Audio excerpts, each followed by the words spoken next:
En el mundo corporativo, existe una enfermedad silenciosa llamada ceguera ejecutiva. Es cuando los dueños o los nuevos directores miran una hoja de Excel y ven números, pero no ven a las personas ni las relaciones que hacen que esos números existan. Ven un sueldo alto y piensan gasto innecesario, sin entender que ese sueldo es lo único que mantiene el barco a flote. Mi nombre es Damián. Durante 10 años, fui el gerente de operaciones y finanzas de Viajes Aurora, una agencia de turismo receptivo mediana con unos 100 empleados. Para que entiendan el negocio, nosotros no vendíamos boletos de avión a gente que se iba de vacaciones. Nosotros éramos los que recibíamos a los turistas extranjeros cuando llegaban al país. Gestionábamos los autobuses, los hoteles, los guías turísticos, las entradas a los parques nacionales y las cenas de lujo. Mi trabajo oficial era pagos de nómina y contratos con proveedores. Pero mi trabajo real era ser el diplomático, el bombero y el banco. Verán, el turismo funciona con base en una sola cosa, confianza. Los hoteles no te cobran por adelantado si confían en ti.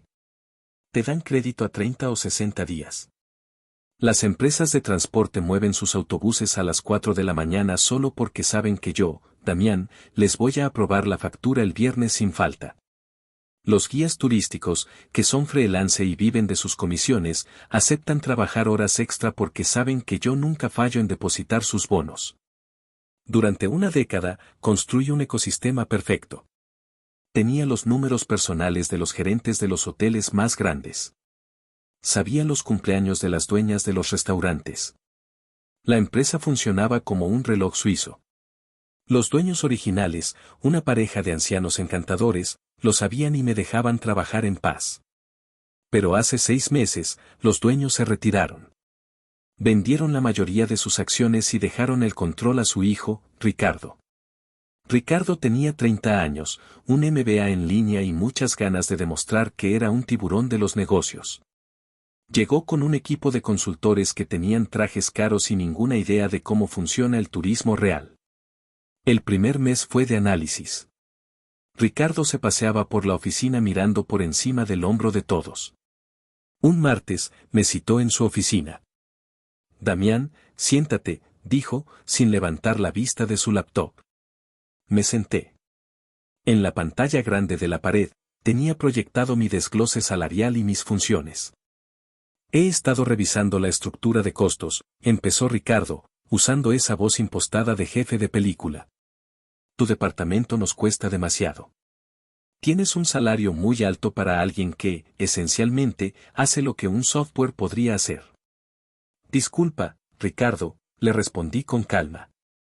Mi trabajo no es solo hacer clics en transferencias. Gestiono las relaciones con 50 proveedores críticos y aseguro que la nómina de 100 personas, con comisiones variables complejas, salga a tiempo. Ricardo se rió. Una risa seca. Relaciones. Damián, estamos en el siglo XXI. Los contratos son contratos. Si un hotel quiere nuestro negocio, nos dará crédito. No necesitamos que tú les envíes cestas de Navidad. Y sobre la nómina, he contratado un software nuevo, AutoPay 3000 o algo así, que automatiza todo. También vamos a subcontratar la gestión de proveedores a una firma externa que cobra la mitad que tú. Sentí un frío en el estómago. No por mí, yo tenía ahorros y un currículum impecable. Sentí miedo por la empresa. Ricardo, dije, inclinándome hacia adelante. El turismo es un negocio de flujo de caja. Pagamos a los proveedores a 60 días, pero cobramos a los clientes a 30. Esa brecha se mantiene gracias a que los proveedores confían en mi palabra. Si me sacas y pones a una firma externa que solo mira facturas, los hoteles van a cortar el crédito. Y si el software de nómina falla con las comisiones de los guías van a dejar tirados a los turistas. Ricardo golpeó la mesa. Deja de intentar asustarme para salvar tu puesto. Eres un dinosaurio, Damián. Te crees indispensable, pero nadie lo es. Estás despedido. Tienes hasta el mediodía para recoger tus cosas. Te daremos la liquidación mínima de ley, ni un centavo más. 10 años. Me levanté, me alicé la chaqueta y lo miré a los ojos. Está bien, Ricardo. Solo te pido una cosa, firma aquí, confirmando que me revocas todos los poderes de representación ante los proveedores y el banco a partir de hoy. Firmó el papel con una sonrisa arrogante. Con gusto. Vete. Salí de la oficina. No hice un escándalo. No borré archivos. No robé nada. Simplemente, hice lo que me pidieron. Dejé de ser el amortiguador entre la empresa y la realidad. Envié un correo masivo a todos mis contactos en hoteles, restaurantes y transportes. El correo era muy profesional. Estimados, ha sido un placer trabajar con ustedes durante 10 años. A partir de hoy, dejo de formar parte de Viajes Aurora. Para cualquier tema de pagos, créditos o negociaciones futuras, por favor contacten a la nueva administración o a la firma externa. Gracias por la confianza personal que me brindaron todo este tiempo. Esa confianza personal fue la clave. Recogí mi taza de café, mi foto con el equipo de guías y salí por la puerta grande. Ricardo pensó que había ahorrado mi sueldo. No sabía que acababa de activar una bomba de tiempo de 60 días. Las primeras 2 semanas después de mi salida parecieron normales. Es la inercia. Un barco grande tarda tiempo en detenerse aunque apagues los motores. Yo me tomé unas vacaciones. Apagué el teléfono corporativo, que devolví formateado, y me dediqué a pescar. Pero las noticias vuelan en una ciudad pequeña. El primer síntoma del desastre llegó el día 15, día de pago de nómina.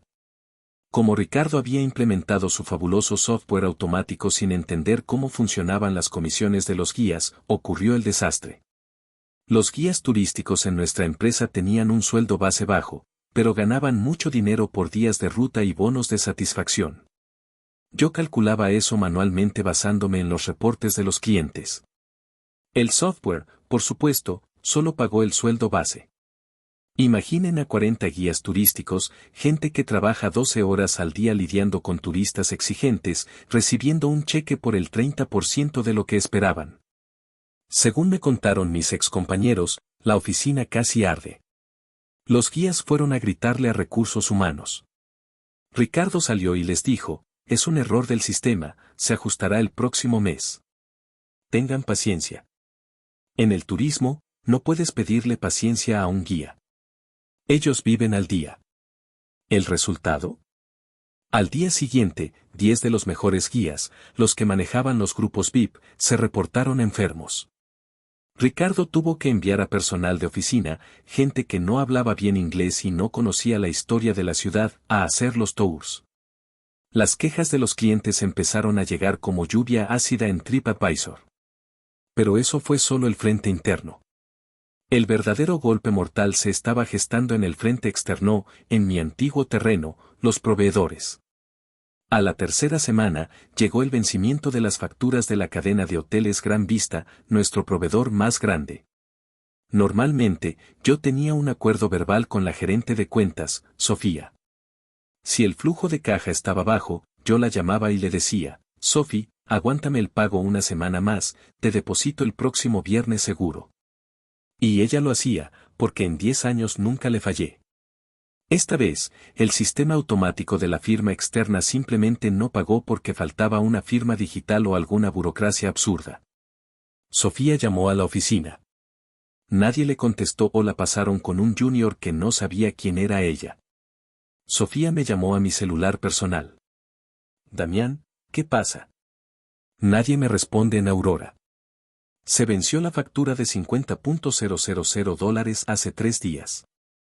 Hola Sofía, le dije desde mi hamaca. Ya no trabajo ahí, ¿recuerdas? Tienes que hablar con Ricardo o con finanzas. Pero Damián, tú eras mi garantía. Si tú no estás, no confío en ellos. He oído rumores de que están teniendo problemas con la nómina. Lo siento mucho, Sofía. No puedo hacer nada. Al día siguiente, Gran Vista envió una notificación formal, debido a la falta de pago y a la ausencia de un interlocutor de confianza, se revoca la línea de crédito de 60 días. A partir de ahora, todas las reservas futuras deben pagarse 100% por adelantado, 48 horas antes de la llegada de los huéspedes. Esto, Amigos míos, es la muerte para una agencia. Viajes Aurora tenía reservas por valor de $200,000 para el mes siguiente. Con mi sistema antiguo, pagábamos eso después de cobrarle al cliente final o a las agencias mayoristas en Europa. Ahora, Ricardo tenía que sacar $200,000 de la nada para pagar por adelantado. Y no tenía liquidez. Ricardo intentó llamar a otros hoteles. Pero el mundo del turismo es un pañuelo. Sofía había hablado con otros gerentes. Ojo con Aurora, despidieron a Damián y no están pagando. El efecto dominó fue brutal. La empresa de autobuses exigió prepago de combustible. Los restaurantes exigieron efectivo en mano antes de servir la comida a los grupos. Para el día 45, la empresa estaba sangrando efectivo. Ricardo estaba usando el dinero de las reservas de diciembre para pagar los hoteles de octubre. Un esquema Ponzi de desesperación. Y entonces, llegó el golpe final. El grupo japonés. Cada año, gestionábamos un grupo masivo de 150 turistas japoneses VIP. Era el contrato más lucrativo del año. Dejaban una utilidad neta enorme que cubría los gastos de 3 meses. Yo había pasado 6 meses planificando ese viaje. Todo estaba reservado. Pero faltaba confirmar los depósitos finales. El contrato con la agencia japonesa estipulaba, cualquier cambio en la calidad del servicio o problemas con los proveedores resultará en una cancelación con penalidad completa. Ricardo, desesperado por ahorrar, decidió cambiar los autobuses de lujo que yo había contratado, con mi amigo Carlos, que nos fiaba, por una empresa de transporte barata que encontró en Internet. El día que llegó el grupo, el desastre fue bíblico. Los turistas japoneses llegaron al aeropuerto. 150 personas con equipaje, cansados después de 20 horas de vuelo. Los autobuses baratos de Ricardo llegaron, 2 horas tarde. Y no eran los buses con aire acondicionado y baño que prometía el contrato. Eran buses escolares viejos, pintados de blanco, sin espacio para las maletas. El líder del grupo japonés llamó a Ricardo furioso. Ricardo, en su arrogancia, le dijo, es lo que hay, hubo un problema logístico, suban a los buses. Error fatal. Los japoneses no negocian la calidad.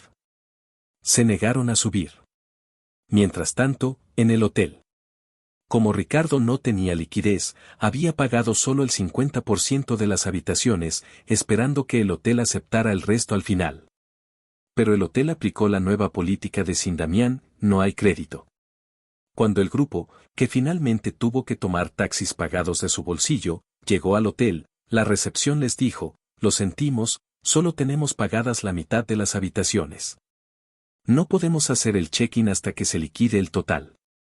Fue el caos. 150 personas en el lobby. Gritos. Llamadas internacionales. La agencia japonesa en Tokio canceló el contrato en ese mismo instante. Activaron la cláusula de penalidad.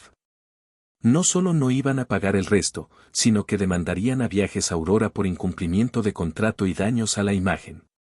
Ricardo intentó llamarme ese día. Mi teléfono sonó. Vi su número. Lo dejé sonar hasta el buzón. Me dejó un mensaje de voz, ya no con voz de tiburón, sino con voz de niño asustado. Damián, por favor, contesta. Tienes que hablar con Sofía en el hotel. Tienes que hablar con los de los buses. Se está yendo todo al diablo. Te recontrato. Te pago el doble. Por favor. Escuché el mensaje, me tomé un sorbo de mi cerveza y lo borré. No se puede arreglar un edificio cuando ya dinamitaste los cimientos. El colapso fue vertiginoso. Sin el dinero del grupo japonés, Ricardo no pudo pagar la nómina de la segunda quincena. Los 100 empleados, que ya estaban furiosos por el problema de las comisiones del mes anterior, se declararon en huelga. Los teléfonos dejaron de ser atendidos. Los turistas que llegaban se encontraban con oficinas cerradas. Las demandas de los proveedores empezaron a acumularse en el escritorio de Ricardo. En exactamente 58 días desde mi despido, Viajes Aurora se declaró en quiebra técnica. Entraron en concurso de acreedores. Los activos, computadoras, muebles, un par de camionetas, fueron liquidados para pagar, primero a los empleados, gracias a Dios, y luego a los proveedores. Ricardo y su familia perdieron la inversión completa. Su MBA y sus consultores no pudieron enseñarle sentido común. ¿Y yo? Bueno, aquí viene la parte bonita. Sofía, la gerente del Hotel Gran Vista, me llamó una semana después de la quiebra. Damián, esto es un desastre. Necesitamos a alguien que sepa manejar la logística receptiva. Los turistas siguen queriendo venir, pero no hay agencias serias. Resulta que 2 de los competidores de Aurora sabían de mi reputación. Me ofrecieron trabajo, pero yo tenía una mejor idea.